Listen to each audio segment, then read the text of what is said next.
transition to the Eagles versus the Buccaneers game. So the first half, the Eagles ran away. They were dominant.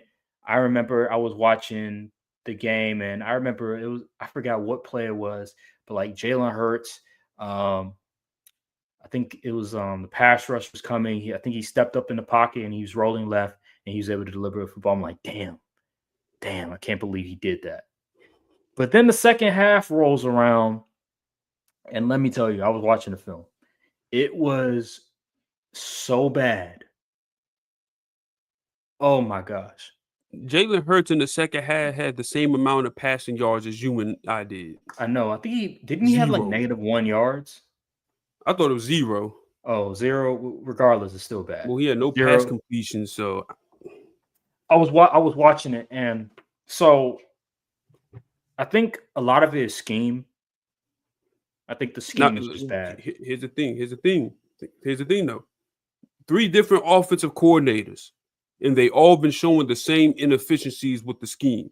Is it really scheme at this point, or is that what the quarterback is comfortable doing? I will. You make a great point because I will tell you that on a couple of occasions, Jalen Hurts, it felt like he was trying to force feed AJ Brown.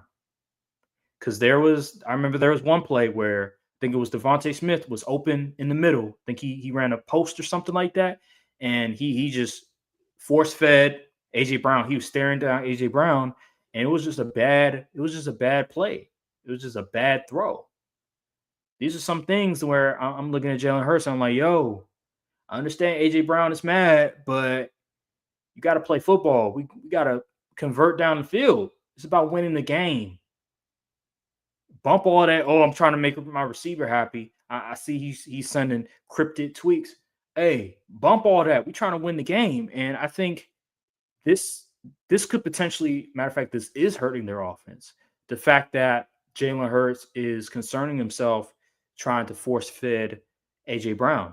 No, we need to convert down the field, and the passing game is suffering a lot because of it. I also think we need to be more creative in some of these passing concepts because it's becoming so predictable. A lot of the Too many people running up the field and turning around. curls, hitches, comebacks. Nothing over It's the middle of the field. you know what's crazy? I think it was the Rams game I was watching. I was like, Jalen Hurts is doing, he throws fades, comebacks, slants. I'm like, that's the only thing he's throwing?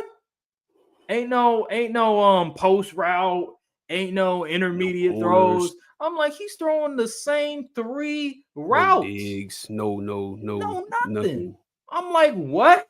That's it?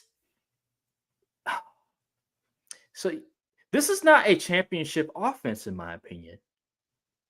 This is why I picked the Lions before the season. I think, given everything we known about the Eagles, they had an historic rushing attack last year, but their passing offense wasn't very good last year. And this year it's not very good either. You can argue it's worse. It's actually a lot worse. I don't think they can win the Super Bowl. I don't even think they can make a Super Bowl if they continue down this road. Yes, they're 4-0. Absolutely. They beat the Rams. Mainly because of special teams. Let's get that out the way. That special teams, Eagles have arguably the best special teams in the NFL. If it wasn't for the special teams blocking the field goal, the Eagles are 3-1 right now. But their defense is still good. Special teams is really good. They're winning games not because of necessarily their offense, but because of other factors. And it's hiding a lot of their deficiencies. I'm just looking at this tape and I'm saying, how long is this going to last? Because they don't have a Patrick Mahomes. If this was Patrick Mahomes, I'm like, all right, they'll figure it out because they have the best QB we've ever seen in the past 20 years. But they have Jalen Hurts. Jalen Hurts he's not close to the level of a Patrick Mahomes, a Josh Allen, or Lamar Jackson. So how long is this going to last before it finally bites them in the foot? And I think the playoffs, when it rolls around and you get the Lions for example, who can score points in bunches, and they get McNeil back, it's going to be a problem.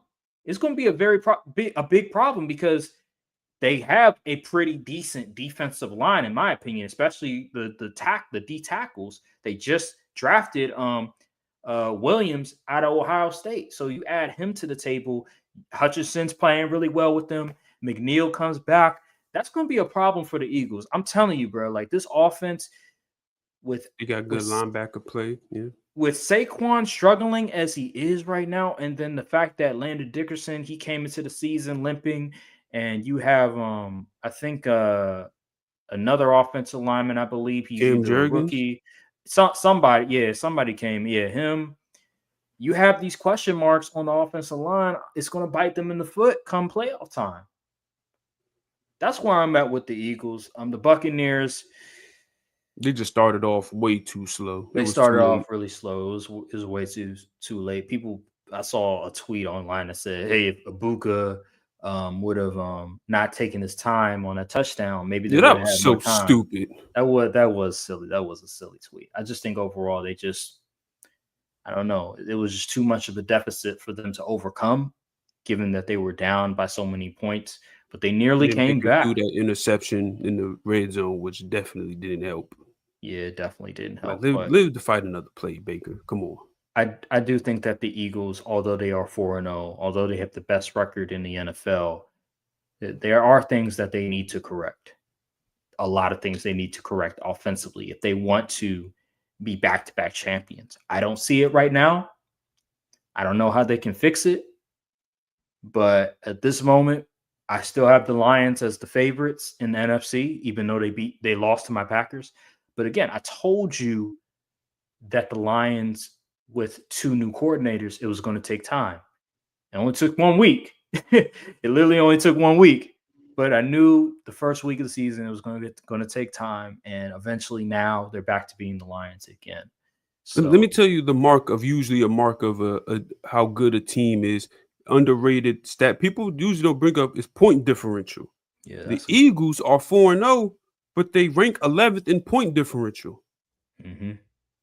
They're only 3 spots above the 2-2 Commanders. Mm-hmm. I don't know, man.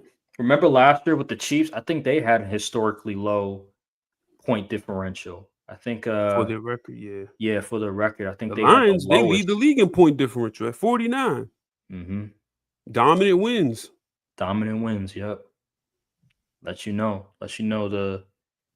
how dominant they have been, and the coaching of Dan Campbell. He wants to slit your throat. He wants to embarrass you. While with the Eagles, it seems like at certain times, certain halves, like it could be the first half or it could be the second half, they just have drives where there's nothing going on. And that's a problem. Very predictable. Very predictable. Yeah, they just got the talent to make up for it. Yeah, but come playoff time, yes, they do have the talent. They do have the receivers. But we saw in 2023, like let's not act like 2023 didn't happen, where Jalen Hurts struggled for majority of that season. And I know you were saying like, hey, Jalen Hurts around like week 10, they started going crazy. Yeah. No, well, I wasn't talking about 2024. I was talking about, remember the year where 23. Yeah, I know what you're talking about. Yeah. Remember they Shane Steichen left, and then the new offensive coordinator was Brian Johnson. Yeah. Yeah, they looked terrible. Yeah. That offense was garbage by like week 11. Like they were winning games like very closely, and then all of a sudden they just kept losing. They went into the playoffs and they got smoked by the Buccaneers. That I'm telling you, bro, it'll happen. It'll happen to you again if you don't correct some of these things, because we saw in 2023 they were winning all these close games. They were going undefeated. I think they may have been 6 or 7-0, and then all of a sudden, boom, it comes crashing down. They hit that wall and they got exposed. They do have the defense. They didn't have the defense, I think, in 23. It was pretty bad. But this year they have the defense, but that offense is looking mighty ugly. So we'll see. We'll see. But so far, it's not looking too good for the Eagles.